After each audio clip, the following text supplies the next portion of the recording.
তো শপিং করার জন্য বাইরে আসছিলাম, বাইরে আসার পর দেখছো কত বৃষ্টি শুরু হয়ে গেছে, আমি না শপিং করতেই পারতেছি না। তারপর আবার আমার হাতে ফোন আছে, আমি ভিজে যাচ্ছি, ফোনটাও ভিজে যাচ্ছে। আরে আমার কথাটা তো শোনো। আরে তুমি কি বলতেছো? আমি তোমার কোনো কথাই বুঝতে পারতেছি না, খুব জোরে বৃষ্টি হচ্ছে, আমি কিচ্ছু শুনতে পাচ্ছি না। এখন রাখি, ওকে বাই। আরে শোনো, কি ব্যাপার, বারবার কেন ফোনটা কেটে দিচ্ছে? আমি তো কিছুই বুঝতে পারতেছি না। আমি যে বাড়িতে চলে আসছি এটাও কি আমি বলতেই পারতেছি না, কিন্তু ও বলতেছে যে 1 কিলো বৃষ্টি, আবার 1 কিলো বৃষ্টি হচ্ছে না। তো আমি তো বাইরে দেখতে পাচ্ছি যে রোদ হচ্ছে না। আচ্ছা, ইস থামো তো, একদম বেশি পানি দিচ্ছ, পানিতে তো একদম ভিজিয়েই দিছো আমাকে, এত পানি দেওয়ার দরকার কি? আরে তোমার স্বামীকে তো বলদ বানাতে হবে, না হলে তো বুঝতে পারবে না। এটা বোঝাতে হবে ওই বলদকে যে তুমি একদম বৃষ্টি মৌসুমে বৃষ্টির মধ্যে আটকে গেছো, শরীর তোমার ভিজে গেছে।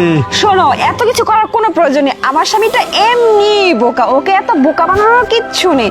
তা না হলে এই শুকনার দিনে বৃষ্টি ও এটা বিশ্বাস করতেছে, বোঝো না? আর ও তো জানিও না আমি আমার বাড়ির সিকিউরিটি গার্ডের সাথে আমার হ্যাঁ হ্যাঁ, এখন এই কথা বলে পুরো এলাকার মানুষকে তুমি জানান দেব। চল না রুমে যাই, একটু সময় কাটাই। আচ্ছা ঠিক আছে, চলো চলো, আসো আসো, বসো। কি বোকাটা বানাইছে বলো। আর শোনো, আমি না একটা প্ল্যান করছি। কিছুদিন আগে আমার স্বামী তো পুলিশ অফিসার, তুমি ভালো করে জানো। ওই আমাদের পাশের এলাকার রেজাউল গ্যাংস্টার আছে না, ওই গ্যাংস্টারের উপরে হামলা করছিল, বুঝছো? ওরা তো আমার স্বামীর উপর খুব রেগে আছে। এর জন্য আমি বুদ্ধি করলাম যে ওদেরকে দিয়ে আমার স্বামীকে মারাবো, তাহলে কেউ বুঝতে পারবে না।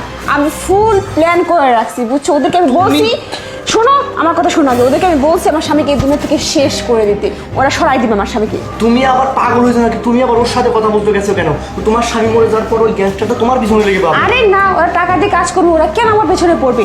আমার স্বামীকে মারার পর এই যত সয় সম্পত্তি আছে না, সব কিছু বিক্রি করে দেবো। এই বাড়িটার দামই তো 5 কোটি টাকা, সব কিছু বিক্রি করে দিয়ে আমি আর তুমি আর আমি দুজন মিলে ঘর সংসার সুন্দর করে সাজাবো, বুঝছো?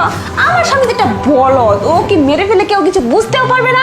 তারপর মরার পর না আমি কিছুদিন কান্নাকাটি করে অভিনয় করবো, সব কিছু মিথ্যা নাটক সাজাবো, আর সবাই ভাববে যে আমি কত দুঃখী, কত কষ্ট পাইছি, বোঝো না? কিন্তু এদিকে তো আমি কাজ ছেড়ে ফেলছি। আচ্ছা শোনো, আমরা কিন্তু শুধু খাই খিদে লাগছে, গল্প করতেছি, একটু গল্প করতে দাও। শোনো, আমরা কিন্তু সবকিছু বিক্রি করার পরে কিন্তু কক্সেস বাজার ঘুরতে যাবো, কক্সবাজার যাবো, অনেক বড় বড় চিংড়ি খাবো, কাঁকড়া খাবো। শোনো, তোমার তো খিদে পাচ্ছে তাই না? চলো একটু বাড়ি থেকে খেয়ে আসি আমরা। চলো চলো চলো। আরে আরে, আমি কি সত্যি দেখতেছি নাকি মিথ্যা? তুমি বাড়িতে আসলে কখন?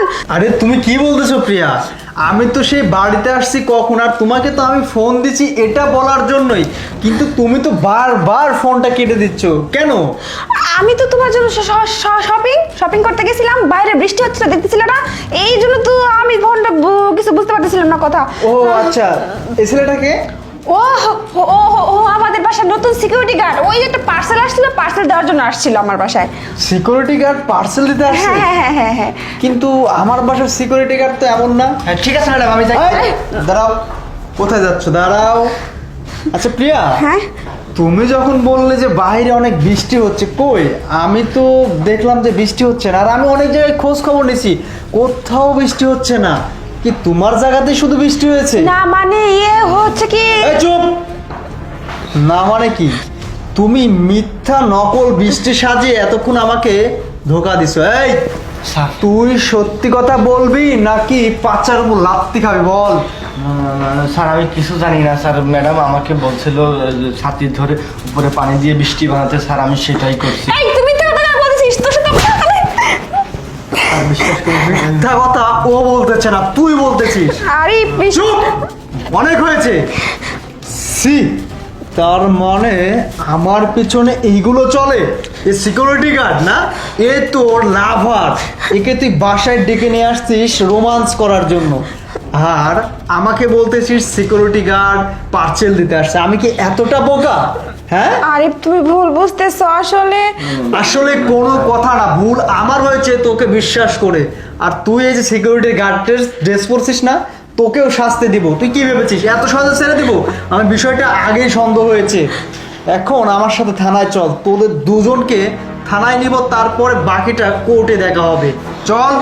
না মানে না তুই আর কোনো মানে করবি না, তুই আমার বউ না, আজকে থেকে তুই আমার কেউ হোস না। তোকে থানায় নিব, তারপরে উচিত শিক্ষা দেবো। চল, আরে- কেন চল।